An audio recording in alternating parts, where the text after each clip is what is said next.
Assalamualaikum warahmatullahi wabarakatuh. Selamat datang pada inisiasi ke-8 mata kuliah Kontrol dan Audit Sistem Informasi.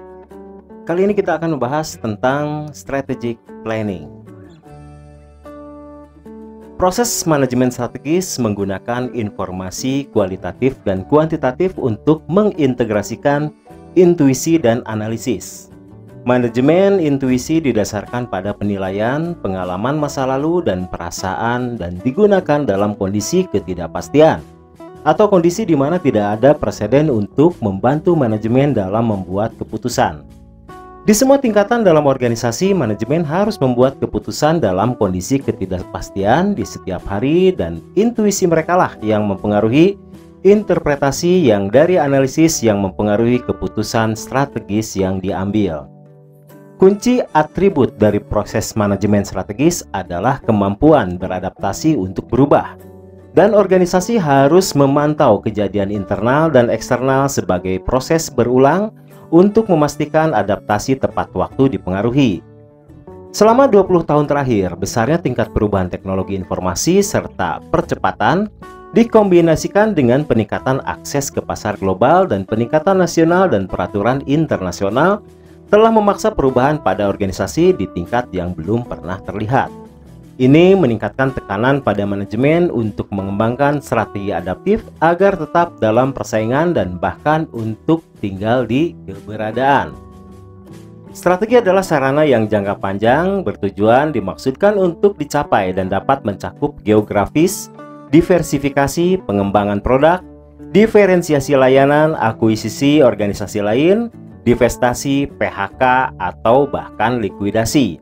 Manajemen strategis adalah upaya untuk memanfaatkan pengetahuan yang ada untuk meramalkan hasil dari peristiwa dan sejauh mana mereka bisa dipengaruhi oleh tindakan manajemen.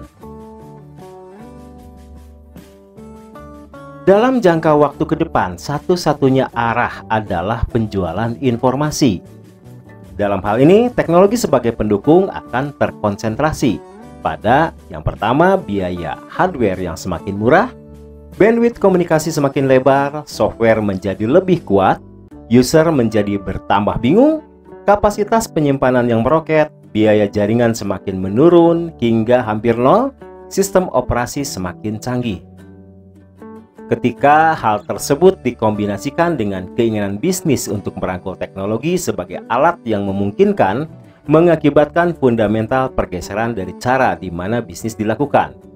Jadi kita akan melihat munculnya penataan gudang data pada perusahaan untuk mendapatkan keuntungan strategis dengan menjadi yang terbaik di sekitar mengkonversi data ke informasi dan ke informasi untuk wawasan.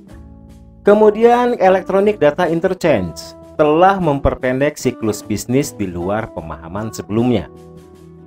Dan e-commerce yang selama beberapa tahun ke depan memiliki banyak dampak pada bisnis konvensional. Bagaimana motivasi re-engineering bisnis proses? Yang pertama ada survival. Indikasi untuk melakukan re-engineering adalah penambahan kapasitas, penambahan nilai tambah dan keuntungan atau revenue.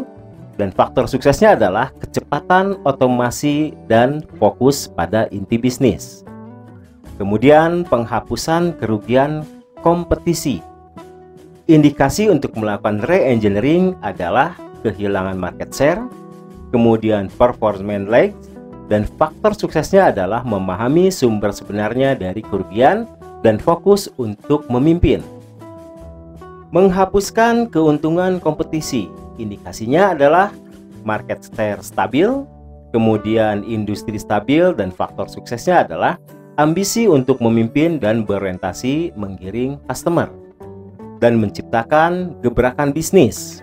Indikasinya adalah penolakan pasar, kesempatan baru, dan faktor suksesnya adalah visi pemimpin dan kapabilitas komunikasi. Bahaya dari perubahan proses yang pertama adalah peningkatan resiko.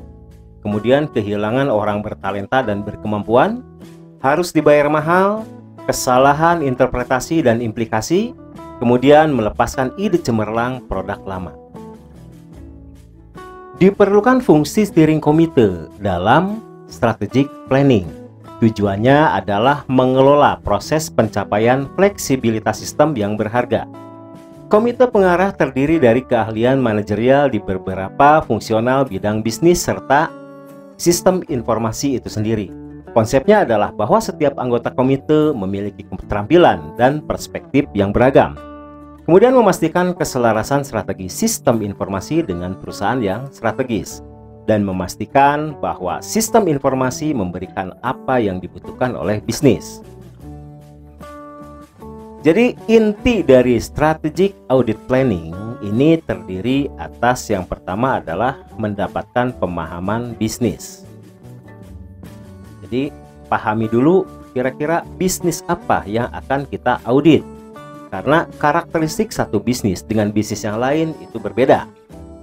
Kemudian pahami juga tujuan bisnis. Analisa tujuan pengendalian dan identifikasi serta mengevaluasi kritis, kontrol, proses, exposure jelas dalam sistem secara keseluruhan. Rancang prosedur audit yang tepat dan ujilah aspek kritis serta evaluasi hasil. Oke teman-teman, demikian paparan singkat mengenai strategic planning. Teruslah belajar, tambahlah terus ilmu-ilmu yang Anda pelajari hari ini. Tetap semangat, semoga sukses untuk Anda semua. Wassalamualaikum warahmatullahi wabarakatuh.